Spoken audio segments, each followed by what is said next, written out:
네, 오늘 아멜렉과 더불어 대대로 싸우리라는 제목으로 함께 은혜를 나오고자 합니다. 이스라엘 백성들이 출애굽을 했습니다.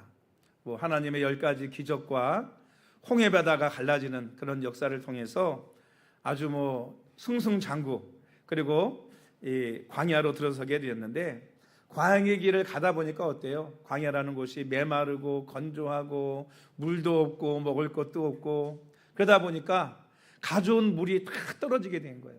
그러니까 사람들이 뭐 하기 시작할까요? 하나님이 우리와 함께 계신 거 맞아? 하나님이 함께 계시는데 왜 물이 떨어져? 왜 목이 말라? 라고 하면서 하나님 앞에 원망하고 불평하기 시작했습니다. 그때 모세가 하나님 앞에 기도하거든요. 하나님, 조금 있으면 이 백성들이 돌을 들어 나를 치겠나이다. 어떻게 물을 좀 해결해 주십시오. 이제 하나님께서 말씀하시는 거예요. 그 르비딤이라는 곳에 장막을 쳤는데 반석을 쳐라. 그러면 반석에서 물이 나올 것이다. 그래서 모세가 반석을 쳐가지고 거기서 물이 쏟아져 나오니까 그 물을 온 이스라엘 백성들이 먹고 이제 쉴 수 있고 회복할 수 있게 되었습니다. 근데 여러분, 이렇게 이스라엘 백성들이 기진해 있고 또 약하고 늦춰지는 사람들이 있지 않겠습니까? 그런 사람들이 뒤에서 쫓아오는데, 그때 이렇게 기진해 있고 힘들고 할 때 아말렉이 공격을 했습니다. 그것도 어디서? 뒤에서 떨어져 있는 약한 자들, 그들을 공격해가지고 이스라엘 민족이 출애굽한 이후에 첫 번째 전쟁을 하게 됩니다. 이 전쟁이 바로 뭐냐면 오늘 본문에 나오는 르비딤에서 일어난 아말렉과의 전쟁입니다. 여러분, 이스라엘 백성들은 군대가 아니지 않습니까? 오합지졸이죠. 애굽에서 종살이만 했지 한 번도 칼을 들고 쌓아본 적이 없어요. 그러나 여러분, 아말렉은 어떻습니까? 정규 군대잖아요. 그들이 치고 들어올 때 감당할 수 있겠습니까? 그래서 모세가 하나님 앞에 또 기도하죠. 하나님께서 모세에게 이 전쟁에서 이길 수 있는 필살기, 방법을 알려줍니다. 그 방법이 뭐냐면, 여호수아는 백성들 중에서 싸울 만한 사람들을 데리고 나가서 아말렉과 싸우는 거예요. 그리고 모세는 산 높은 곳 꼭대기에 올라가 가지고 하나님이 주신 지팡이가 있지 않습니까? 이 지팡이 능력의 지팡이잖아요. 이 지팡이를 가지고 뱀을 만들기도 하고 10가지 재앙을 일으키기도 하고 홍해 바다를 가르기도 하고, 이 지팡이를 높이 들라는 거예요. 이렇게 그러면 이긴다는 것입니다. 그래서 하나님 말씀대로 모세가 산꼭대기에 올라가서 지팡이를 들고 여호수아는 아말렉과 싸우는 거예요. 그런데 이상한 일이 벌어졌습니다. 모세가 지팡이를 높이 들어 올리면 이스라엘이 막 이기는 거예요. 근데 여러분, 지팡이 무게가 쉽지 않죠, 그죠? 계속 들고 있기에 얼마나 어렵겠습니까? 힘들어가지고 내려놓으면 지는 거예요. 다시 힘들어서 다시 올리면 또 이기고, 내리면 또 지고. 그래서 이 모세 옆에 아론과 훌이 있었거든요. 그래서 지혜를 강구해냅니다. 어쨌든 손을 들고 있어야 되지 않겠습니까? 그래서 큰 돌 하나를 가져다가 놓고 그 위에 모세를 앉혀요. 그리고는 아론과 훌이 양쪽에서 그 지팡이 들은 손을 양쪽에서 딱 손 잡고요, 들어 올리는 거예요. 그렇게 하니까 어떻게 되죠? 모세가 해가 질 때까지 그 손이 내려오지 않았어요. 그리고 여호수아는 이 전쟁에서, 아말렉과의 전쟁에서 큰 승리를 거두게 됩니다. 그래서 하나님께서 모세에게 이것을 기념해서 책에 기록하고 여호수아의 귀에 외워 들리라는 거예요. 그리고 모세는 제단을 쌓아 하나님 앞에 예배하면서 여호와 니시다 그렇게 얘기했습니다. 여호와 니시는 하나님 여호와의 깃발이다 이런 뜻이에요. 해석하면 승리의 하나님이다, 우리가 이렇게 해석을 하게 됩니다. 그리고 하나님께서 16절의 마지막에 이렇게 말씀하셨어요. 우리 16절 말씀 다 같이 읽어볼까요? 16절 시작. 이르되 여호와께서 맹세하시기를 여호와가 아말렉과 더불어 대대로 싸우리라 하셨다 하였더라. 여러분, 하나님께서 아말렉과 대대로 싸우시겠다고 맹세하셨어요. 물론 하나님께서 여러분 가나안 칠축성도 진멸하라고 말씀하시고 그들과 싸우신다고 말씀하셨거든요. 이스라엘 앞에서 싸우시겠다고. 그런데 아말렉과는 좀 다릅니다. 이 가나안 족속은 가나안 땅에 살아가면서 우상 숭배와 죄악이 너무 많아서 이 땅에서 하나님이 쫓아내시겠다는 거예요. 그래 죄로 인해서. 그러니까 여러분, 굳이 만약에 가나안 족속이 애굽으로 도망간다든가 가나안 땅 밖으로 나가면 굳이 쫓아가 가지고 끝까지 대대로 싸울 필요가 있어요, 없어요? 싸울 필요가 없어요. 그 땅을 차지하기 위한, 가나안을 정복하기 위한 전쟁이거든요. 근데 여러분, 아말렉은 다릅니다. 아말렉은 어떻게 한다고요? 이 첫 번째 전쟁 이후에 하나님이 맹세하시면서 대대로 끝까지 영원히 싸우시겠다는 거예요. 여러분, 이 아말렉 하나님께서 왜 이렇게 싸우시겠다고 말씀하셨을까요? 사실 왜 그러냐면 아말렉은 하나님의 민족이 아니라 영적인 상징이라고 볼 수 있습니다. 야곱, 즉 이스라엘이 약속의 자녀였다 그러면 에서는 육신의 자손의 상징이라고 볼 수 있죠. 왜냐하면 이 아말렉은 에서의 후손이에요. 에서의 자손 가운데 후손입니다. 그러니까 에서는 육신의 자녀이고 야곱은 약속의 자녀죠. 그래서 아말렉은 어떤 의미를 가지고 있느냐 하면 육신의 욕망, 죄의 습관, 하나님을 대적하는 세력, 이런 것들을 상징한다고 볼 수 있습니다. 그러니까 하나님은 단순히 한 민족을 미워하신 것이 아니라 하나님의 백성의 약점을 파고들어서 끊임없이 공격하는 죄악을 미워하셨다라고 우리가 볼 수 있는 것입니다. 그래서 로마서 8장 5절 이하에 이렇게 말씀하고 있습니다. 육신을 따르는 자는 육신의 일을, 영을 따르는 자는 영의 일을 생각하나니 육신의 생각은 사망이요 영의 생각은 생명과 평안이니라. 육신에 있는 자들은 하나님을 기쁘시게 할 수 없느니라.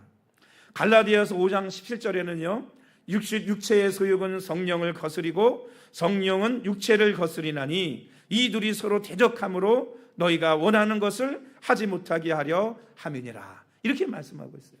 그러니까 아말렉은 영적으로 육체의 소욕이고 또 육신의 생각이라고 볼 수 있는 것이죠. 그래서 하나님께서 이 하나님을 대적하고 죄악을 이끌어가는 영적인 아말렉과 대대로 싸우겠다라고 말씀하시는 것입니다. 두 번째로, 그러면 우리는 이 영적인 아말렉과의 전쟁에서 어떻게 승리할 수 있을까요? 첫 번째로 기도와 투쟁으로 승리할 수 있습니다.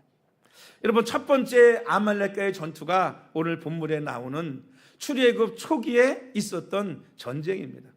백성들이 지치고 목이 말라 힘들고 지쳐 있을 때 이 아말렉은요 이 이스라엘 민족의 약점, 바로 흠이 지쳐 있고 약해져 있는 그들을 뭐 했냐면 공격하기 시작을 했어요. 우리 본문에는 그렇게 나와 기록되어 있지 않지만 신명기 25장 17절 이하에 보면 잘 기록되어져 있습니다. 너희가 애굽에서 나오는 길에 아말렉이 내게 행한 일을 기억하라. 곧 그들이 너를 길에서 만나 내가 피곤할 때에 내 뒤에 떨어진 약한 자들을 쳤고 하나님을 두려워하지 아니하였느니라. 그러니까 아말렉은요 아주 약한 부분을 공격하고 친 거예요, 그들의. 지금도요 마귀는요 우리의 약점이 어딘지 너무너무 잘 알아요. 그래서 늘 뭐예요? 우리의 지쳐있는 부분, 약한 부분 뭐냐면 그것을 치고 공격하는 것이 마귀의 습성이고 죄의 모습이라고 볼 수 있습니다. 그럼 여러분, 이 전쟁에서 어떻게 승리할 수 있었습니까? 여호수아가 나가서 어떻게 했어요? 싸웠죠. 그리고 모세는 뭐 했죠? 하나님의 지팡이를 높이 들었습니다. 즉 이건 뭐냐 하면 한편으로는 내 삶의 죄악과 우리는 싸워야 돼요. 싸우지 않고 여러분 어떻게 승리할 수 있겠습니까? 그러니까 내 삶의 죄악과 싸워야 되고, 한편으로는 뭐 해야 돼요? 이 지팡이를 들었다는 건 뭐냐면 기도했다는 거예요. 그래서 기도의 손을 절대로 뭐 하지 말아야 되느냐? 내리지 말아야 되는 것입니다. 이것이 바로 영적인 아말렉과의 전쟁에서 이기는 방법이다라고 볼 수 있습니다. 아말렉은 이스라엘 민족의 뒤쪽에 처져 있는 약한 자들을 공격했던 것처럼 우리의 약점을 파고들고 공격한다는 것을 잊지 말아야 돼요. 그래서 어떤 사람은 큰 거에는 안 넘어지다가 꼭 뭔가에 걸려서 약점에 걸려서 넘어질 때가 너무너무 많이 있는 거예요. 여러분, 죄악과 싸우시기를 바랍니다. 할렐루야. 그래야 이길 수 있는 거예요. 그러면 동시에 내 힘만 가지고는 뭐 할 수 없어요. 이길 수 없으니 뭐 해야 돼요? 기도하기를 쉬지 말아야 됩니다. 기도할 때 하나님께서 이길 힘도 주시고 지혜도 주시고 능력도 주실 줄로 믿습니다. 할렐루야. 유혹과 미혹에 넘어가지 않을 줄로 믿습니다. 두 번째는 어떻게 이길 수 있느냐? 죄악에 관대한 태도를 가져서는 안 됩니다. 그러니까 죄악에 관대한 마음을 가지면 안 돼요. 이 아말렉과 이스라엘의 전쟁은요 계속해서 이어졌습니다. 출애굽 초기 사건 이후에 성경에 나타난 두 번째 큰 전쟁이 있는데 그게 바로 뭐냐면 사울과의 전쟁이었어요. 사울은 누굽니까? 이스라엘의 초대 왕이잖아요. 근데 이 초대 왕 때 사울이 누구와 싸웠느냐? 여러분, 아말렉과 싸웠습니다. 그래서 사무엘상 15장에 보면 하나님께서 뭐라고 말씀하세요? 사울에게 너는 내가 아말렉을 너에게 붙여줄 테니까 너는 아말렉을 진멸해라 그러거든요. 그래서 하나님께서 정말 사울이 나가서 아말렉과 싸울 때 어떻게 해주셨어요? 그 전쟁에서 아주 큰 승리를 거두게 하셨어요. 그런데 하나님께서 아말렉과의 전쟁에서 승리하게 되는 조건으로 뭘 말씀하셨죠? 아말렉에 있는 건 뭐든지 짐승까지 다 진멸하라 그랬어요. 그런데 사울이 보니까 어때요? 정리에 이기고 승리하고 나니까 전쟁에 승리하고 나면 전리품들이 있지 않습니까? 전리품들을 보니까 이게 죽이기 너무 아까운 거예요. 그래서 어떻게 해요? 소떼, 양떼들 중에서도 병들고 늙고 약하고 이런 건 다 진멸해 죽이고 보기에 좋고 건강한 것들은 안 죽이고 가져다가 자기 우리에다가 모아놓은 거예요. 사무엘이 나중에 와서 보고 어때요? 책망했죠. 이게 뭐라 그래요? 하나님 앞에 드리려고 그랬다고. 여러분, 하나님께서 원하시는 것은 여러분 그 죄악을 통해 얻어진 재물이 아니라 여러분 순종인 줄로 믿습니다. 순종이죠. 여러분, 이 사울은 그 육신의 욕망과 욕심이 눈이 멀어가지고 하나님 말씀에 뭐 한 거예요? 불순종한 거예요. 그리고 자신의 잘못을 회개하기보다 어떻게 했어요? 자신의 죄를 너그럽게 용서하고 너그럽게 변명을 댄 거예요. 그러니까 여러분, 죄악에 대해서는 결코 특히 자신의 죄악에 대해서는 너그러우면 안 돼요. 어떤 사람들은 남의 죄에 대해서는 아주 절대 관용이 없어. 근데 자신의 잘못에 대해서는 너무 관용해. 그럴 수도 있지. 자신은 다 그럴 수 있어요. 남은 절대 안 되는 거예요. 여러분, 그렇게 하면 안 됩니다. 남은 관용해야 되겠지만 나는 관용하면 안 되죠. 여러분, 이 사울이 풀어준 것이, 살려준 것이 짐승만이 아니에요. 아말렉 왕이 그 당시에 누구였느냐 하면 아각이라는 왕이었습니다. 여러분, 이 아말렉 원수, 하나님이 대대로 싸우겠다니 아각 어떻게 해야 되겠습니까? 하나님이 진멸하라 그랬는데 더더욱이 그 아말렉의 왕 아각은 더더욱 죽여야 되지 않겠어요? 근데 뭐 했느냐? 죽이지 않고 살려줬어요. 대가를 받았겠죠.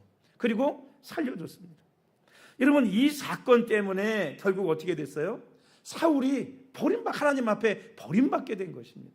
왜냐하면 사울은 이 아말렉의 전쟁에서 하나님의 도움으로 이긴 것 같았지만 자기 자신은 뭐 한 거예요? 진 거죠. 그래서 결국은 그 죄와 욕심으로 인해서 하나님 앞에 버림받았다라고 볼 수 있는 것입니다. 그리고 세 번째 뭐냐면 아말렉과 전쟁 이기는 세 번째 비결은 결코 죄악에 무릎 꿇어서는 안 된다는 것입니다. 여러분, 사울이 아말렉 왕 아각을 살려준 것 때문에 몇백 년이 지난 다음에 어떤 일이 벌어진지 아세요? 이스라엘 온 민족이 진멸당할 뻔한 일이 생겨납니다. 그래서 여러분, 하나님이 진멸하라고 할 때는 뭐 하는 게 난 거예요? 내 뜻대로 하지 말고 진멸하는 게 이득인 거예요. 왜? 우리는 미래의 일을 알지 못하잖아요. 그러나 여러분, 하나님은 모든 미래의 일까지도 아시는 분이 바로 하나님이신 줄로 믿습니다. 그러니까 순종했어야죠. 그러면 후손들이 그런 어려움을 당하지 않았을 텐데 사울이 아각을 살려주는 바람에 수백 년이 흐른 다음에 어떤 일이 벌어지냐 하면 여러분, 에스더서로 가면 에스더서에 뭐가 나와요? 거기 여러분 잘 아시는 죽음은 죽으리라 에스더가 등장하지 않습니까? 그리고 모르드게가 등장하죠. 여러분, 그 싸움이 아말렉과 이스라엘 싸움이 에스더서까지 이어져요. 그래서 이 모르드게가 누구냐? 모르드게는 에스더 2장 5절에 보면 베냐민 자손이요 기스의 증손이다 그랬거든요. 여러분, 사울은 무슨 족속이었어요? 무슨 지파였어요? 베냐민 지파였습니다. 그래서 1대 왕족은 베냐민 지파예요. 그 다음에 2대부터 유다가 된 거죠. 여러분, 베냐민의 자손이고 기스의 증손이다. 이게 무슨 얘기예요? 즉 사울의 후손이라는 얘기예요. 기스는 누구예요? 사울의 아버지잖아요. 사울이 기스의 아들 아닙니까? 그러니까 사울 왕의 후손인 모르드게와 또 거기 보면 누가 나와요? 이스라엘을 진멸하려고 했던 하만이 등장하죠. 하만에 대해서 에스더 3장 1절에 이렇게 얘기합니다. 아각 사람 함무다다의 아들이다. 아각 사람이라는 건 무슨 얘기예요? 즉 사울이 살려준 아각의 후손이고 아멜렉 자손이라는 얘기예요. 근데 여러분, 어떤 일이 벌어집니까? 이 하만이 이 페르시아에서 아하술의 왕의 총애를 받지 않습니까? 그래서 모든 대신 위에 높였어요. 오늘 말하면 뭐냐면 총리 대신이 된 거예요. 우리나라로 말하면 영의정이 된 거죠. 영의정. 예. 자기 위에는 누구밖에 없느냐? 아하술의 왕밖에 없는 거예요. 그리고 이 왕이 하만 앞에 모든 신하들을 경배하게, 엎드리게, 절하게 만들었습니다. 그런데 여러분, 모르드게는 어떻게 했느냐? 이 하만 앞에 무릎 꿇지 않았어요. 그래서 성경을 보면요, 신하들이 날마다 모르드게에게 권면했습니다. 모르드게도 신하 중에 한 사람이었거든요. 그러니까 권면했어요. 너 그러다 어떡하려고 그러냐? 왕의 명령인데 무릎 꿇어라. 그럼에도 불구하고 끝까지 모르드게가 뭐 했느냐? 무릎 꿇지 않습니다. 그리고 신하들에게 자신이 지금까지는 밝히지 않았는데 나는 유대인이야, 하만에게 무릎 꿇을 수 없어 라고 무릎을 꿇지 않는 거예요. 뭐 왕에게, 아하술의 왕에게 무릎 꿇었던 얘기도 없습니다, 성경에. 근데 안 되니까 결국 신하들이 이 사실을 하만한테 알려요. 그러니까 하만이 볼 때 여러분, 뭐 나한테 왕의 명령을 내렸는데도 나한테 무릎을 꿇지 않고 엎드리지 않는다고? 근데 더더욱이 유대인이라고? 그랬더니 하만이 어떤 마음을 품고요? 모르드게 하나 죽이는 거로 성이 안 차는 거예요. 왜? 원래 원수 아닙니까? 원수. 네? 원수잖아요. 하나님이 대도 싸운다 그랬으니까 내가 이번 기회에 아예 이스라엘 민족을 진멸시키겠다라고 하는 계획을 세우고 왕에게 이야기를 해가지고 우리나라와 민족에 도움이 안 되는 족속이 하나 있다고, 우리나라의 법도 지키지 않고 자기네 법대로 사는 것들이 하나 있다고, 그게 유대인들이라고, 그들을 없애는 게 좋겠다고 왕의 도장까지 탁 받아가지고 말이죠, 이 하만이 이스라엘을 진멸할 계획을 세우고, 모르드게는 나무를 만들어 놓고, 오늘 말하면 십자가죠, 신약으로 말하면 나무를 만들어 놓고 거기에다 모르드게를 매달아 죽이려고 하는 계획을 세웁니다. 여러분, 이때 여러분 어떻게 했습니까?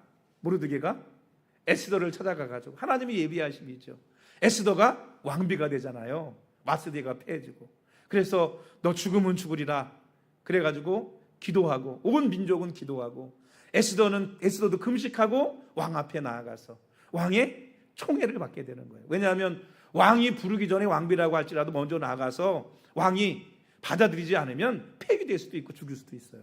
그게 당시 법이었습니다. 근데 너무 에스더를 사랑스러워 보여가지고 아하스르 왕이 에스더를 일으키고 왜 왔느냐, 너 소원이 뭐냐 라고 묻지 않습니까? 근데도 대답하지 않고 끝까지 잔치를 배설하면서 마지막에 모르드게가 왕을 시해하려고 하는 사건 가운데 왕을 구했던 사건, 그리고 하만이 이런 나쁜 음모를 꾀해서 모르드게와 이스라엘 민족을 다 죽이려고 하는 사건들을 밝히고, 결국은 어떤 일이 벌어지죠? 모르드게를 매달려고 했던 그 나무에 하만이 매어 달리고, 이스라엘 민족을 진멸하고 했던 그 사건을 뒤집혀져서 이스라엘을 미워하고 해하려고 했던 모든 세력들이 다 진멸당하는 그런 역사가 일어나게 되었습니다. 여러분, 왜 이런 일이 일어나게 됐을까요? 결국 모르드게가 끝까지 죄악 앞에, 원수 앞에 뭐하지 않았기 때문에, 무릎 꿇지 않았기 때문이에요. 여러분, 죄와는요, 아무리 죄의 세력이 강력하다 할지라도 무릎 꿇지 않고 기도하고 싸울 때 하나님께서 승리하게 하시고 하나님께서 전화위복의 놀라운 은혜와 역사를 저와 여러분에게 허락해 주실 줄로 믿습니다. 그래서 사울이 살려줬기 때문에 에스더서에 어마어마한 환란이 왔지만, 거기 죄악에 무릎 꿇지 않고 하만에 무릎 꿇지 않고 아말렉 족속에 무릎 꿇지 않았고 싸웠던 기도했던 이 유다 족속 에스더와 모르드게의 모든 사람들은요 승리하는 역사가 일어나게 되었고, 하만이 앉았던 그 자리에 누가 앉게 돼요? 모르드게가 앉는 역사가 있게 되었는 줄로 믿습니다. 그리고 모르드게가 총리가 되면서 페르시아가 평안해졌대요. 죽은 나라를 다 정복했어. 그래가지고 평안해지는 역사가 일어나게 되었는 줄로 믿습니다. 여러분, 죄는요 무릎 꿇으면 치는 겁니다. 여러분, 기도하고 싸울 때 하나님께서 승리의 역사, 전화위복의 역사를 하나님께서 허락해 주시는 줄로 믿습니다. 여러분, 하나님께서 아멜렉과 대대로 싸우겠다고 하셨습니다. 이 전쟁은요 지금도 끝나지 않았어요. 왜? 지금은 옛날엔 이스라엘이나 유다 민족의 싸움이었지만 지금은 누구와의 싸움이에요? 하나님의 백성과 아말렉과의 싸움이에요. 우리가 아말렉에게 질 것이냐 이길 것이냐 그 영적인 싸움을 지금도 하고 있는 것입니다. 그래서 우리는 하나님께서 아말렉과 대대로 싸운다고 하신 말씀처럼 우리는 죄악과 하나님을 대적하는 세력과 대대로 싸워야 하는 것입니다. 육신의 죄악은 결코 하나님을 기쁘시게 할 수 없기 때문이고, 육신의 생각은 사망이기 때문에 우리를 결코 반드시 파멸로 이끌어갈 것이기 때문입니다. 우리는 이 영적인 아멜렉과 끝까지 예수님을 만나는 그날까지 싸우며 승리하는 저와 여러분이 되어야 될 줄로 믿습니다. 그래서 여러분, 기도의 손을 내리지 마세요. 기도의 손을 올리고 싸우십시오. 죄악에 여러분 냉정해야 됩니다. 죄악에는 관용이 없어요. 그리고 죄악이 우리를 엄습해 온다 할지라도, 우리를 유혹해 온다 할지라도 그 앞에 무릎 꿇지 말고 기도로 끝까지 승리할 수 있는 저와 여러분이 되시기를 주의 이름으로 축원합니다. 그때 하나님께서 반드시 화가 변하여 복이 되게 하시고, 지금은 힘든 것 같고 그거로 인해서 고난이 온 것 같지만 하나님께서 은혜를 내려주시고 복을 내려주시고 더 놀라운 전화위복의 축복을 허락해 주실 줄로 믿습니다. 만약에 지금 당장 어렵다고 무릎 꿇고 넘어간다면 지금은 넘어갈지 모르지만 나중에 틀림없이 뭐하고 말아요? 낭패를 당하고 말아요. 그러나 기도로 승리하게 될 때 하나님께서 놀라운 축복으로 갚아 주실 줄로 믿습니다. 오늘 여러분, 저와 여러분도 영적인 아멜렉과 끝까지 싸우며 승리할 수 있는 우리 믿음의 사람들이 다 되시기를 주님의 이름으로 축원합니다. 우리 기도하겠습니다.